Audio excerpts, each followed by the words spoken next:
अगर बात करें तो मेनली तीन तरह के सेलिब्रिटीज देखते हैं, फिल्म स्टार, खिलाड़ी और पॉलिटिशियन। लेकिन क्या आपने सेलिब्रिटी बिजनेसमैन के बारे में सुना है?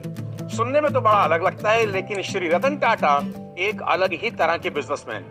अमीरों की लिस्ट में कौन से नंबर पर आते हैं पता नहीं, और हमें पता करना भी नहीं, क्योंकि श्री रतन टाटा की लिस्ट ही अलग है। मेहनत, इज्जत, ईमानदारी, नेशन बिल्डिंग, ये शब्द उनसे जुड़ गए। और यही कारण है कि 2009 में भारत सरकार उन्हें पद्म विभूषण से सम्मानित कर चुकी है। यही कारण है कि आज देश भर के लाखों युवा उन्हें एक रोल मॉडल की तरह देख पा रहे हैं। पूरे हिंदुस्तान में शायद एकमात्र ऐसे व्यक्ति होंगे जिनके 0 हेटर्स, कोई उनको नफरत नहीं करता। बहुत लोगों को शायद ये बात नहीं पता होगी कि रतन टाटा एक स्किल्ड पायलट भी है। 2007 में Ratan Tata became the first Indian to pilot an F-16 Falcon, जहाज भी उड़ा सकते हैं। Aviation will always be an area that attracts me. एक इवेंट की पिक्चर अभी हाल में बड़ी वायरल हुई। मैंने जब पहली बार देखी तो आंख में पानी भर आया, जब इन्फोसिस के फाउंडर 77 साल के नारायण मूर्ति ने स्टेज पर जाके उनके पैर छू लिए। इससे आप उनके कद का अंदाजा लगा सकते हैं। कमर्शियली दोनों कॉम्पिटिटर हैं, लेकिन नारायण मूर्ति स्टेज पर जाते हैं और श्री रतन टाटा के चरण स्पर्श करते हैं। कोविड-19 जैसी महामारी के दौरान जब देश में फाइनेंशियल क्राइसिस पैदा हो रहा था, इस दौरान उन्हें 1500 करोड़ रुपए पीएम केयर फंड में दान कर दिए। आनंद फिल्म में राजेश खन्ना का डायलॉग था कि बाबू मोशाय, जिंदगी बड़ी होनी चाहिए, लंबी नहीं। रतन टाटा की जिंदगी लंबी भी है और बड़ी भी। 1937 में पैदा हुए, आज 86 साल के हो चुके हैं, और इन 86 सालों में उन्होंने जो कारनामे किए, उनका पूरा लेखा जोखा करने में पूरा दिन निकल जाएगा, हफ्ता, महीने निकल जाएंगे। लेकिन अगले 20 मिनट में मेरी कोशिश रहेगी कि उनकी जिंदगी से कुछ मिलती है। उनकी नजर में हमारे देश की समस्या क्या है? जब वे टाटा ग्रुप के चेयरमैन बने तो उन पर उंगलियां क्यों उठी? टाटा ग्रुप को इतना बड़ा बनाने में उनकी स्ट्रेटेजीज क्या थी? और सबसे इम्पोर्टेंट बात जो हर भारतीय जानना चाहता है, रतन टाटा साहब ने शादी क्यों नहीं? यह सब और भी बहुत कुछ आज के इस धमाकेदार एपिसोड में। लास्ट तक जरूर बने रहिए। And yet we have not been recognized all over the world as an enterprising country. से भरी रही उनका जन्म 28 दिसंबर 1937 को हुआ। टाटा समूह के संस्थापक जमशेद जी टाटा के दत्तक पोते नवल टाटा के बेटे हैं। रतन टाटा जब महज 10 साल के थे तब उनकी माँ बाप का तलाक हो गया। पिता नवल टाटा, माँ सोनी टाटा अलग अलग हो गए। यानी जिंदगी के शुरुआती दौर में ही ईश्वर ने परीक्षा लेनी शुरू कर दी। उन्हें और उनके भाई जिमी को उनकी दादी नवाजबाई टाटा ने संभाला। वे मुंबई में टाटा पैलेस में रहते थे। उनके घर एक कार थी, बड़ी बड़ी लाइट वाली, महंगी, तड़कती भड़कती कार। अगर ड्राइवर कभी उन्हें उस कार में स्कूल लेने आता तो वे पैदल वापस आना पसंद करते, बजाय कि उस कार में आने से। दरअसल रतन टाटा बेहद शर्मीले थे। उन्हें अच्छा नहीं लगता था कि ऐसी कार की वजह से सबके नोटिस में आ जाए। दादी को कहते थे कि आप कोई छोटी दूसरी गाड़ी भेज दिया करो। आज भी अगर आप उन्हें देखें तो उनकी पर्सनैलिटी में वैसे ही सौम्यता दिखाई देती है। बहुत ही हम्बल, बहुत ही सिंपल। 1955 से 1962 तक अमेरिका में रहे।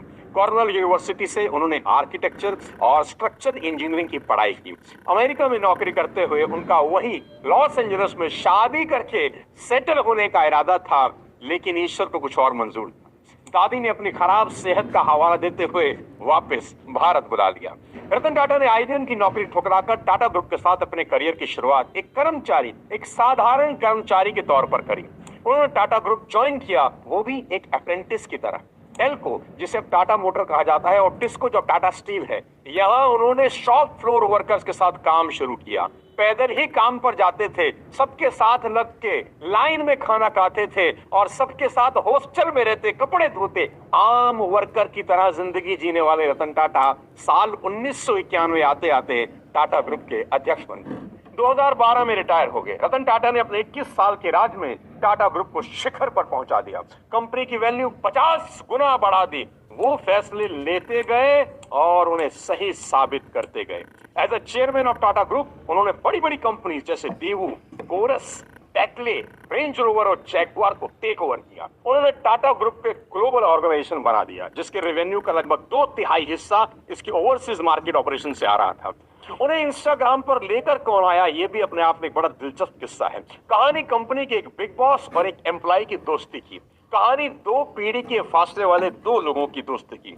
2014 में एक जवान लड़का शांतनु टाटा ग्रुप में एम्प्लॉय, एक दिन उसने एक आवारा कुत्ते को सड़क पर मरते हुए देखा। उन्हें लगा कि कुछ तो करना चाहिए इस बारे में, तो कुछ दोस्तों के साथ मिलकर एक रिफ्लेक्टर वाला डॉग कॉलर बना दिया जो रात में चमके और सड़क पर ड्राइव कर रहे लोगों को दूर से ही कुत्तों का पता चल जाए। उनको पता लगा कि उनके इस चमकने वाले कॉलर की वजह से कुत्ते की जान बच गई। उन्हें बहुत अच्छा लगा और उन्होंने इसी का बिजनेस सेटअप करने की सोच ली।